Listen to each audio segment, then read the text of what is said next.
حضرت مالک بن دینار 500 سال پہلے لکھتے ہیں، وہ فرماتے ہیں کہ میں کعبہ کا طواف کر رہا تھا، ایک نوجوان کو دیکھا جو ہر چکر میں صرف اور صرف درود و سلام پڑھ رہا تھا۔ آپ فرماتے ہیں کہ جب اس کے تمام چکر مکمل ہو گئے تو میں نے اس کا بازو پکڑا اور اس کو باہر نکال کر پوچھا کہ کیا نوجوان کیا تمہیں اور کچھ نہیں آتا؟ تو نوجوان کہنے لگا کہ الحمد سے لے کے والناس تک الحمدللہ پورا قرآن آتا ہے، آپ مجھ سے کیا پوچھنا چاہتے ہیں؟ تو آپ نے پوچھا کہ تم ہر چکر میں درود پاک کیوں پڑھ رہے تھے؟ تو نوجوان نے کہا کہ ہر انسان وہ کام کرتا ہے جس میں اس کا نفع ہوتا ہے، اور میں بھی یہاں پر اپنا نفع دیکھ کر چل رہا ہوں۔ تو حضرت مالک بن دینار نے کہا کہ کیسا نفع؟ تو نوجوان نے کہا کہ میں آپ کو کیوں بتاؤں؟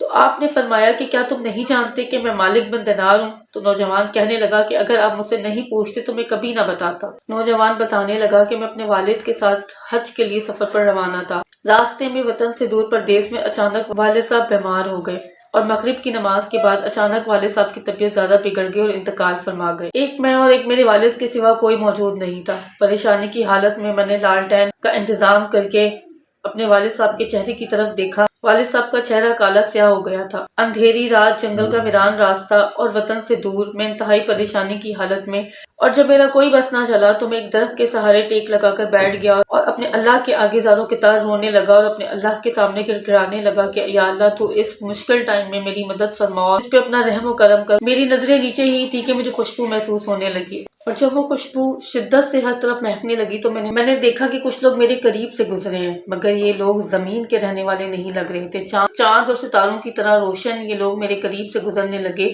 تو میں نے اٹھ کے کہا کہ آپ کون ہیں اور کہاں جا رہے ہیں؟ اور میں انتہائی حیرت زدہ رہ گیا جب وہ نور کی طرح چمکنے والے لوگ میرے والد کی میت کے پاس جا کر کھڑے، اور ان میں سے ایک جو سب سے زیادہ نور اور روشن چہرے والے تھے، انہوں نے میرے والد کے چہرے سے کپڑا اٹھایا، انہوں نے میرے والد کے چہرے پر ہاتھ پھیرا تو میرے والد کا چہرہ نور ہی نور ہو گیا، نور کی طرح روشن ہو گیا اور اندھیری رات میں چمکنے لگا۔ اور وہ لوگ میرے والد کے چہرے پر کپڑا ڈال کر واپس پلٹنے لگے تو میں ان کے قدموں میں لپٹ گیا اور زاروں کے تار رونے لگا اور پوچھنے لگا کہ آپ لوگ کون ہیں؟ رات میں میری مدد کو آنے والے میں سے سب سے زیادہ نورانی چہرے والے، محبوب چہرے والے، روشن چہرے والے فرمانے لگے، میں اللہ کا محبوب ہوں اور مدینے سے آیا ہوں۔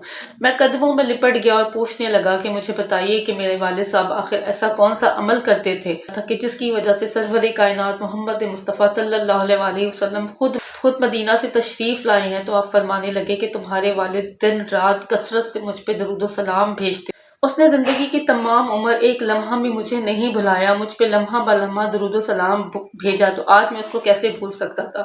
اور فرمانے لگے کہ پریشان نہیں ہو، صبح فوجوں کی فوجیں آئیں گی اور تمہارے والد کا جنازہ ادا کر۔ ایسا ہی ہوا کہ صبح دیکھتے ہی دیکھتے اس ویران جنگل میں فوجوں کی فوجیں آئیں اور میرے والد کا جنازہ ادا ہوا، اور جب میرے والد کا جنازہ اٹھنے لگا تو طرف خوشبوئیں مہکنے لگی۔ وہ نوجوان حضرت مالک بن دینار سے کہنے لگا کہ لوگ تو سن کر پڑھتے ہیں، میں تو دیکھ کر آیا ہوں وہ روشن چہرے، وہ نور والے چہرے، اس لیے میں درود پڑھ رہا ہوں، میری نس نس درود پڑھ رہی ہے، اور میں چاہتا ہوں کہ جب میں مروں تو میری قبر میں سے بھی درود و سلام کی صدائیں آئیں۔ ناظرین، نبی کریم سے محبت کا پہلا تقاضا، پہلا درجہ ہی یہی ہے کہ ہم ان پر، ان کی آل پر محبت سے، عشق سے، خلوص کے ساتھ ان پہ درود و سلام پڑھیں، اور چاہے تھوڑا پڑھیں، چاہے زیادہ پڑھیں، چاہے کثرت سے پڑھیں، جتنا بھی پڑھیں، لیکن اس کو عادت بنا لیں۔ مجھے امید ہے کہ آج کی ویڈیو آپ کو پسند آئی ہوگی۔ اس ویڈیو کو دیکھنے کے بعد آپ کا ایمان ضرور تازہ ہوا ہوگا، تو اللہ تعالیٰ مجھے اور آپ سب کو کثرت سے درود پاک پڑھنے کی توفیق عطا فرمائے۔